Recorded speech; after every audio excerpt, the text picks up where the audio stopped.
Welcome one and all to the next duel in the Master of Faster tournament. Here we'll see the facility chief himself, Mr. Armstrong, representing Sector Security, in his duel against journalism's own Carmine. Let's not waste any time and dive straight into the cards. Mr. Armstrong plays a chain deck and mixes multiple strategies. Decking out the opponent is the overall win condition of this deck. Iron Chain Snake, Poison Chain, and the Chainsaw Insect are the go-to cards for running through your opponent's deck.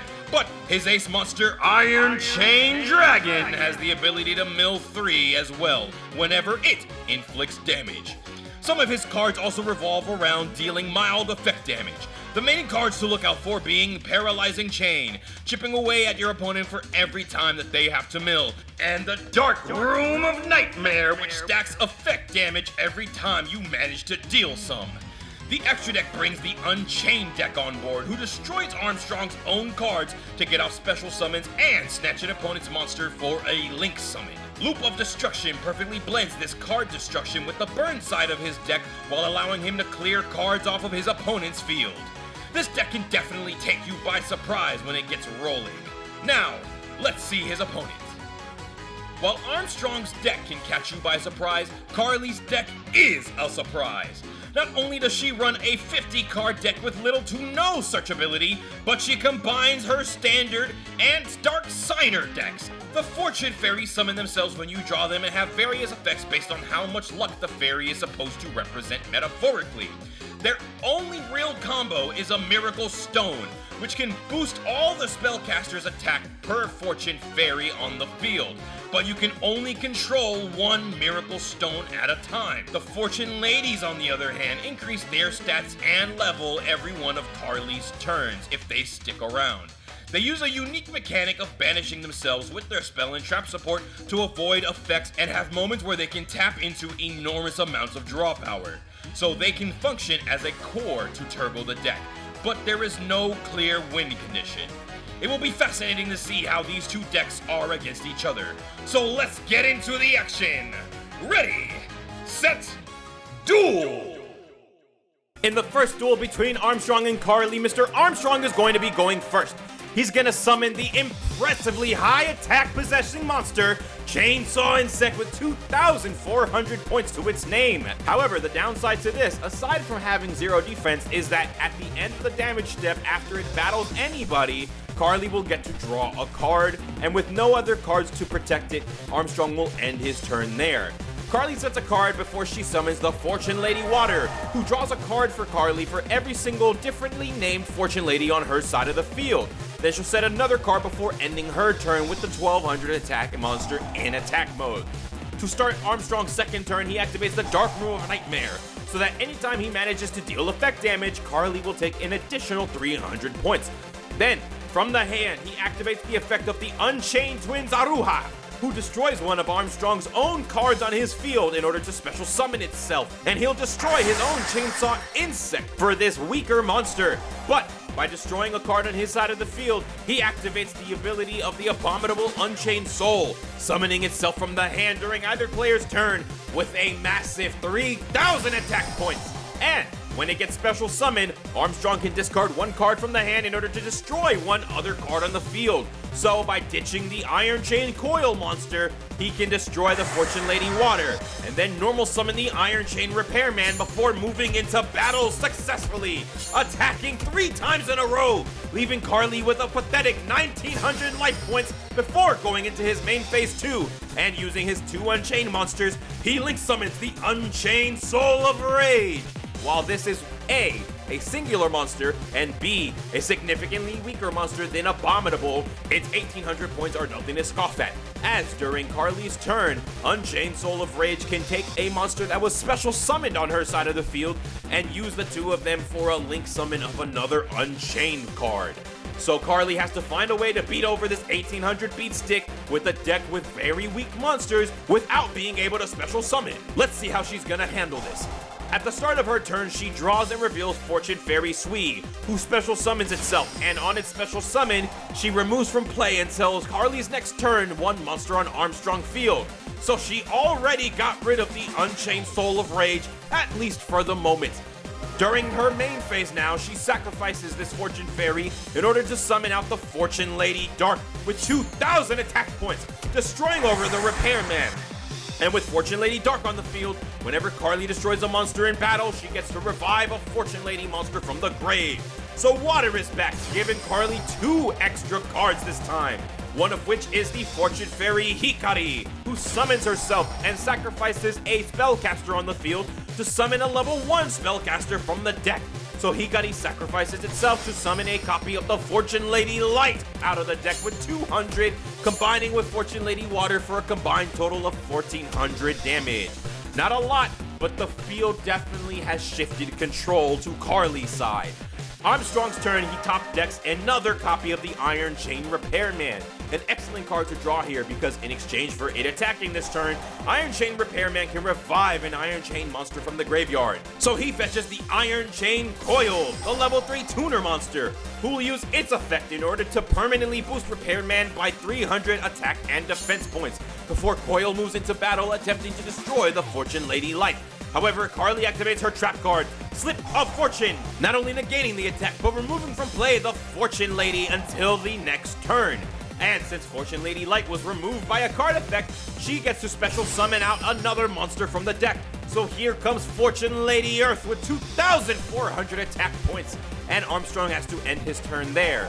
It's the standby phase, so not only does Light come back, but all 4 of Carly's Fortune Ladies will power up in both level and attack and defense points. And whenever Fortune Lady Earth powers up, she deals 400 points of damage.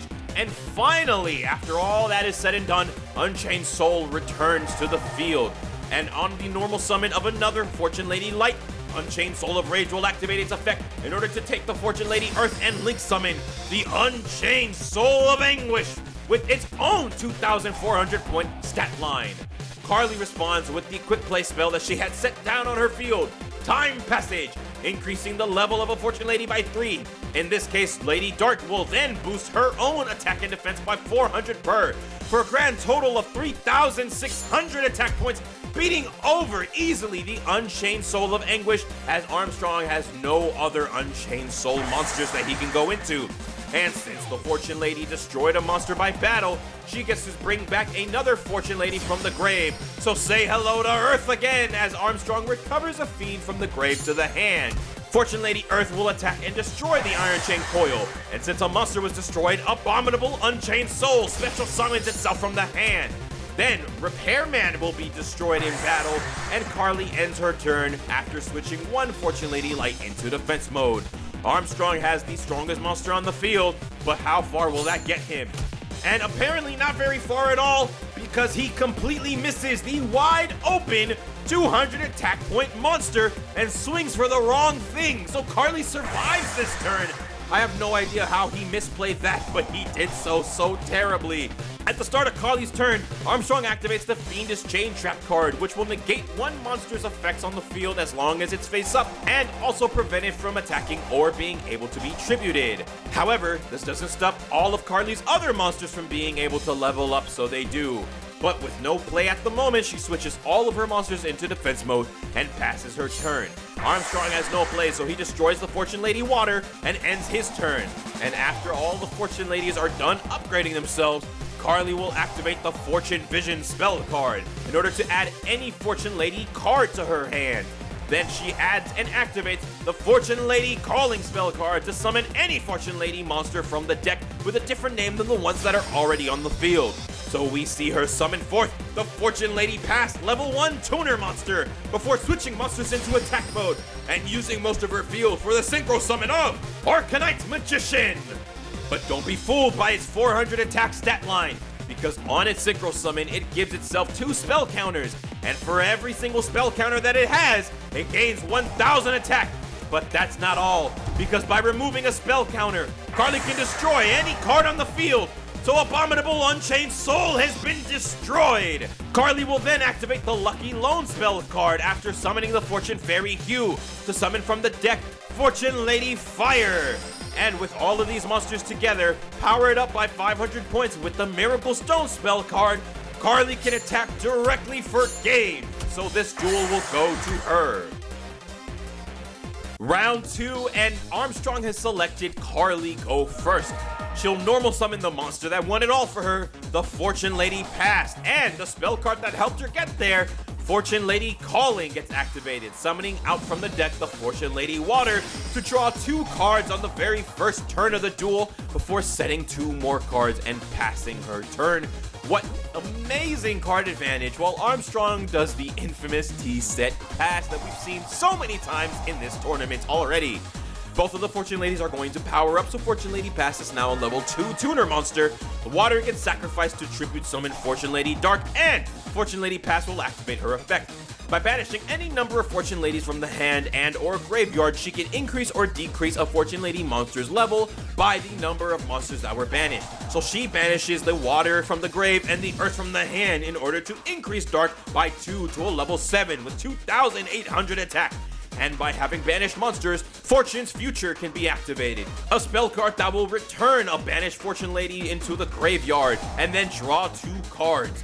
So Carly will then draw into and activate another Fortune Lady Calling, this time summoning out Fortune Lady Fire, who unfortunately misfires because Armstrong has no face-up monsters on the field. But this doesn't stop her from going into the battle phase, as Dark will destroy the face-down Repairman with ease, before reviving the Fortune Lady Water that was sent back to the graveyard, this time allowing Carly to draw 4 whole cards in the midst of the battle phase, while contributing her 1,200 to the 400 of Pass and the 400 of Fire. Then, Carly still isn't finished because she's going to activate her face-down trap card, Fortune Lady Rewind, targeting any number of banished Fortune Lady monsters with different names and summoning them back to the field until the end phase. So here comes Fortune Lady Earth with 2,400 to the face, leaving Armstrong below half at 3,600. And since Fortune Lady Earth was going to leave the field anyways, she'll tune it with the Fortune Lady Pass for the synchro summon of Zoroa, the Magistus Conflagrant Calamity! And on its synchro summon, boasting a mighty 2,900, it will equip another Magistus from the extra deck, equipping a second copy of itself. And with this Zoroa equipped, the effects of all of Armstrong's synchro monsters that would activate are then negated. So Armstrong loses access to the majority of his extra deck, leaving him with only the Unchained cards before Carly ends her turn. What a brutal lockdown for him to face, but he seems unfazed as he activates Wailing of the Unchained Souls, so that anytime he link summons an Unchained monster, he can destroy any card on the field. And he'll follow that up with the face-down Loop of Destruction, so that whenever a card on the field is destroyed by a card effect, he can destroy one other monster and deal 500 points of damage to both players. He'll then normal summon the Unchained Twin Sadama, so that he has fodder to activate the effect of the Unchained Twins Aruha, to destroy the Sadama and special summon itself. And just like we saw in the last duel, since a card on his field was destroyed, here comes not only the Loop of Destruction and the effect of Sadama, but the effect of Abominable Unchained Soul. Chainlink 3, Abominable Unchained Soul summons itself to the field. Chainlink 2, Sadama summons another Unchained from the deck, so he'll summon Unchained Soul of Disaster with in defense mode. And Chainlink 1, Loop of Destruction, destroys Zoroa and deals 500 points to both players. But that's not all, because once that chain has been resolved, Abominable will activate its effect, discarding the last card in Armstrong's hand to destroy the Fortune Lady Dark. And the Unchained Soul of Disaster will activate its effect, using itself and the Fortune Lady Water on Carly's side of the field for the link summon of the Unchained Soul of Rage. Then, since a link monster was summoned, Wailing of the Unchained Souls will target one of Carly's back row and destroy that as well. Fortune Lady of Fire will be decimated in battle, following the attack of Unchained Soul of Rage, which will be met with the Dimensional Prison to remove it from the game. So there goes Armstrong's ability to snatch one of Carly's monsters, but she'll still have to face the 3,000 damage of Abominable Unchained Soul before Armstrong ends his turn there. Carly, now also sitting below the safety line, she does nothing but set a monster and pass her turn, facing down defeat itself. Luckily for her though, Armstrong only draws a paralyzing chain, which he cannot use at the moment, so he enters battle, swings with Aruha, and swings with Abominable Unchained Soul, leaving her far below the safety line with only 400 life points left, and all spells are in her hand. She top decks a singular monster, hopefully it's enough. She will start off her turn by normal summoning the Fortune Lady Light with only 200, and then activating Fortune Lady Calling to special summon the Fortune Lady Dark from her deck, a second copy, and she moves instantly into the battle phase. Fortune Lady Dark swings over Aruha and successfully destroys it in battle, allowing Carly to special summon the Fortune Lady Earth, but not before Armstrong responds with Aruha's effect. Since it was destroyed, it gets to special summon the Abominable Unchained Soul number 2 from the deck. So now Armstrong has two 3K beat sticks that she has to get over. She still seems completely unfazed as she special summons Earth in attack mode anyways, and that's because during the battle phase she can activate from her hand the Quick Play Magic card, Time Passage, to increase Earth's level by 3, bringing her from 2400 to 3600, in addition to her being able to deal 400 damage since her level was increased. So she swings over one of the Abominable Unchained Souls, and since she destroyed a monster in battle, Dark activates again, special summoning Fortune Lady Fire, who uses her effect on special summon. When Armstrong has a face-up monster on the field and Fortune Lady Fire gets brought to the field, she can destroy that monster and deal its attack points directly to Armstrong as damage. So with 3,000 points, this is game, and Carly wins the duel!